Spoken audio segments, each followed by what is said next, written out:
दोस्तों, एक साइबर ठगी के बारे में आपको बहुत ही ज़रूरी बात बताना चाहता हूँ और ये बहुत ही इम्पोर्टेंट है आज के ज़माने में और आने वाले समय के लिए भी। अगर आप इस जानकारी को रखते हैं तो आपके बैंक खाते और आपकी मोबाइल हैक नहीं होगी। अगर ये जानकारी आप अपने दोस्तों, अपने रिश्तेदारों को भी शेयर करते हैं तो उनका भी बचाव हो सकता है। ये जानकारी बहुत ही बेहद ज़रूरी है और अगर आप इसे जानना चाहते हैं तो ये वीडियो ज़रूर देखें, ये सबके लिए ज़रूरी है। पहली चीज़ ये कि ये जानकारी ही नहीं है, ये बचाव भी है। और मैं इस वीडियो को अपने वॉइस में नहीं, एआई के माध्यम से क्रिएट किया हूँ। सारे डिटेल्स मेरे हैं बट एआई ने इसको क्रिएट किया हुआ है।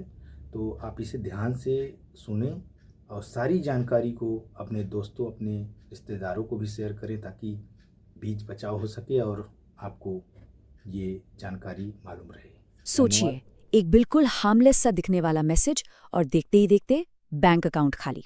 ये है एपीके फाइल स्कैम का बढ़ता हुआ खतरा और आज हम इसी पर बात करेंगे कि इससे आखिर बचा कैसे जाए।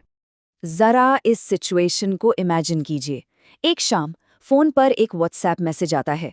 कुछ घंटों बाद डेबिट अलर्ट से नींद खुलती है, सारी जमा पूंजी गायब हो चुकी है और पता चलता है कि फोन को तो मीलों दूर बैठा कोई इंसान चुपचाप कंट्रोल कर रहा है। बस एक ट्रैफिक चालान, एक बैंक केवाईसी अपडेट या किसी शादी का कार्ड, सिर्फ एक टैप और सब कुछ बदल जाता है।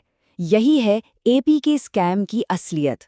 तो सवाल ये उठता है कि भाई एक मामूली सी फाइल आखिर ये सब कर कैसे सकती है? कहाँ से आती है इसमें इतनी ताकत कि पूरा का पूरा बैंक अकाउंट ही खाली हो जाए? चलिए इसी गुत्थी को आज सुलझाते हैं। अच्छा, इस पूरे स्कैम को समझने के लिए ना सबसे पहले इसके मेन हथियार को समझना पड़ेगा। तो चलिए सबसे पहले यही जानते हैं ये एपीके फाइल आखिर होती क्या है। एकदम सीधे शब्दों में कहें तो एपीके एक पैकेज है, एक बंडल जिसमें किसी भी ऐप को चलाने के लिए जरूरी सारी फाइल्स होती हैं। जब भी हम गूगल प्ले स्टोर से कोई ऐप डाउनलोड करते हैं तो असल में हमारा फोन एक एपीके फाइल को ही तो इंस्टॉल कर रहा होता है। इसको ना ऐसे समझिए, गूगल प्ले स्टोर एक सुरक्षित किले की तरह है। एक किला जहां हर ऐप की पूरी तरह से जांच होती है, लेकिन अज्ञात स्रोतों या अननोन सोर्सेज से इंस्टॉल करना वो एक अंधेरी गली में जाने जैसा है। पता नहीं होता कि आगे कौन सा खतरा छिपा बैठा है। तो ठीक है, अब हम ये तो समझ गए कि एपीके क्या हैं। तो आइए अब ये देखते हैं कि ये स्कैमर्स इसका इस्तेमाल करते कैसे हैं और उनके हथियार आखिर हैं क्या। देखिए, ये धोखेबाज जो है ना, वो ज्यादातर दो तरह के हथियार इस्तेमाल करते हैं। पहला है शातिर ट्रोजन। ये क्या करता है? ये किसी क्लीनर या गेमिंग ऐप का चोला पहनकर चुपचाप फोन में घुस जाता है। और दूसरा है नकली बैंकिंग ऐप, जो बिल्कुल असली की तरह दिखता है। सीधे सीधे आपके बैंक के ऐप की नकल, ताकि कोई भी आसानी से धोखा खा जाए। अब ये जो ट्रोजन होते हैं, इनका सबसे खतरनाक हथियार है ओवरले अटैक। अब ये काम कैसे करता है? ये बहुत चालाकी से काम करता है।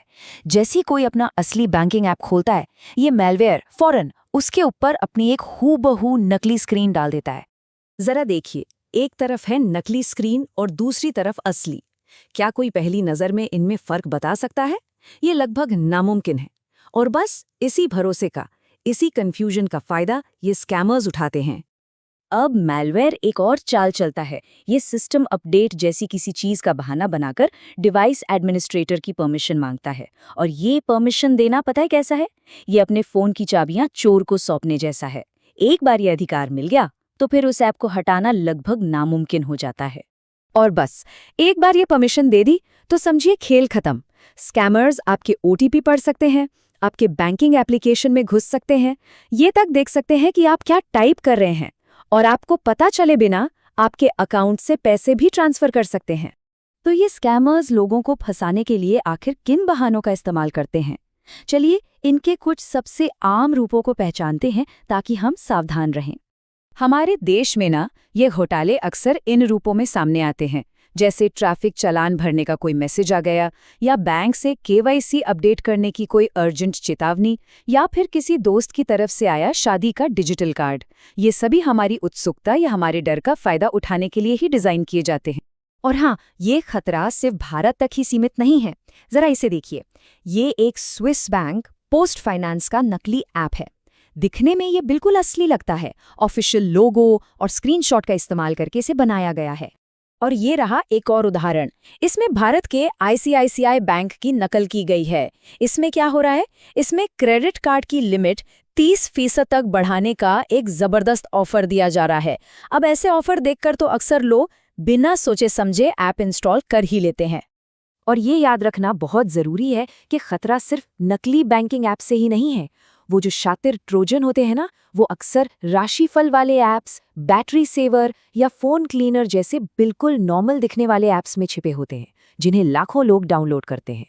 अच्छा, तो अभी तक हमने खतरों की तो बहुत बात कर ली। अब बचाव पर फोकस करते हैं। अपनी डिजिटल ढाल को, अपनी डिजिटल शील्ड को मजबूत कैसे करें? चलिए कुछ एकदम सीधे और असरदार तरीकों को देखते हैं। देखिए, खुद को बचाने का सबसे पहला नियम, ऐप्स हमेशा गूगल प्ले स्टोर जैसे ऑफिशियल स्टोर से ही डाउनलोड करें।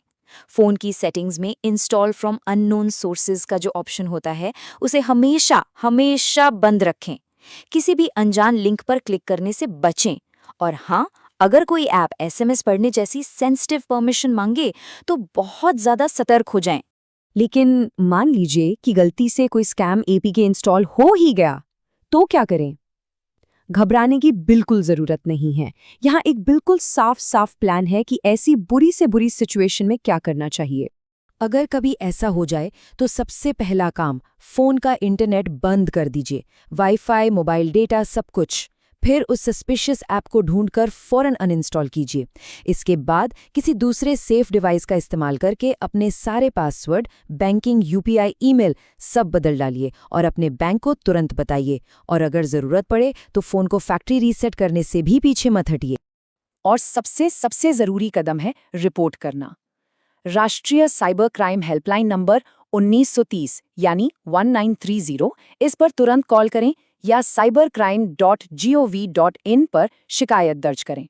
एक बात याद रखिए, जितनी जल्दी रिपोर्ट करेंगे, पैसे वापस मिलने की उम्मीद उतनी ही ज़्यादा होगी।